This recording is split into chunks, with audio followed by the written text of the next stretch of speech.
बीते दिनों press conference के माध्यम से शारदा देवी त्यागी ने अपने समधी अमरनाथ त्यागी पर आरोप लगाए थे, जिसमें अवैध कब्जे के साथ साथ मारपीट और प्रताड़ना भी शामिल थी।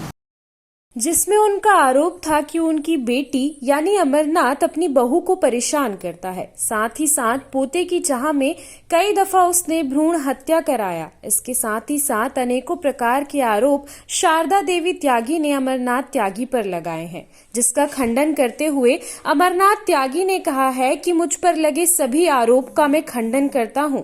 अमरनाथ ने प्रेस कॉन्फ्रेंस कर अपनी बातों को साझा किया, साथ ही साथ कहा कि शारदा देवी त्यागी उनके पति और पुत्र मेरठ के हिस्ट्री सीटर हैं और उनके कई कानूनी प्रकरण मेरठ में हैं।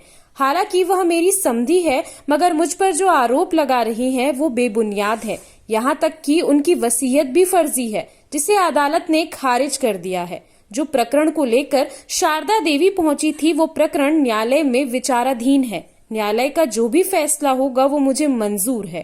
बहरहाल उसने मुझ पर जो आरोप लगाए हैं उसका मैं खंडन करता हूँ। हम यूँ कह रहे हैं, ये कई जगह होकर आए हैं, यूँ चाहे 20 जगह होकर आया, क्यों आया? तो नहीं ये कल मेरे घर में आके तो नहीं, यूँ कहीं गया चाहे ये तो कई लोगों कई लोगों के पास में पैसे ले आया। कई जगह ये तेरी इंक्वायरी के लिए नहीं, ये जमीन तेरी नहीं है, तेरी खरीदी हुई नहीं है। जोर नहीं पड़ रहा है, जोर हमारी चीज है, हमें क्यों नहीं पड़ेगा जोर? जोर क्यों पड़ रहा है? अरे मेरी चीज है, मेरी चीज छीनोगे मुझे जोर नहीं पड़ेगा? हैं? मेरी चीज है, अरे मेरी चीज है, मेरे को जोर नहीं पड़ेगा। अरे मेरी क्यों नहीं है? अरे तो तुझे कोर्ट लेगा ना। एक बात तो बताओ, शादी को 25 साल हुए, तुम 25 साल सुनो अरे मेरी बात सुनो मेरी बात। 25 साल पहले शादी हुई है, 40 साल मुकदमे को गए, जब तक तो तुम्हारा पता भी नहीं था। मैंने यहाँ मेरी समधिन शारदा त्यागी ने कुछ यहाँ आकर मुझ पर आरोप लगाए, उसका स्पष्टीकरण देने के लिए मैं यहाँ आया।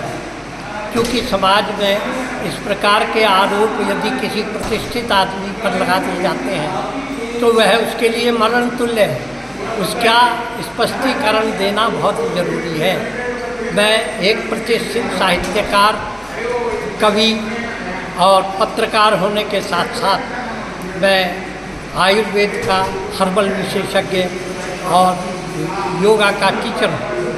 मैंने जीवन भर लोगों के कल्याण के लिए काम किया है और फ्री सर्विस की। मैंने समाज में ब्राह्मण अंतर्राष्ट्रीय संस्थान नई दिल्ली का मैं राष्ट्रीय अध्यक्ष। मैंने 1-1 लाख लोगों को इकट्ठा किया, उनकी सबकी सेवा की। जी, आप इतने बड़े साहित्यकार होने के बावजूद आपकी जो घर की समस्या है वो बाहर क्यों आ गई फिर? ये मेरे पास में 13 एकड़ ज़मीन थी जिसका मुकदमा चल रहा था। मुकदमा जब अंत में आया तो 35 साल के बाद में इनसे हमारी शादी जो मेरे बेटे की है वो 25 साल पहले हो गई थी। 23 साल तक इनको कोई तकलीफ नहीं हुई, लेकिन जैसे ही मुकदमा फाइनल ऑर्डर होने के लिए है तो इन्होंने एक झूठी वसीयत। जी, आपकी बहू भी इसमें वसीयत में, इस षड्यंत्र में शामिल है?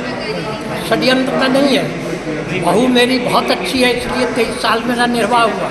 इसकी माँ बहुत कुटिल है। जो आप क्या चाहते हैं? मैं ये चाहता हूँ कि जो इन्होंने आरोप लगाए उनका मैं खंडन करूँ, और ज़मीन के तो मुकदमे चल रहे हैं, जो निर्णय होगा वो मुझे स्वीकार होगा।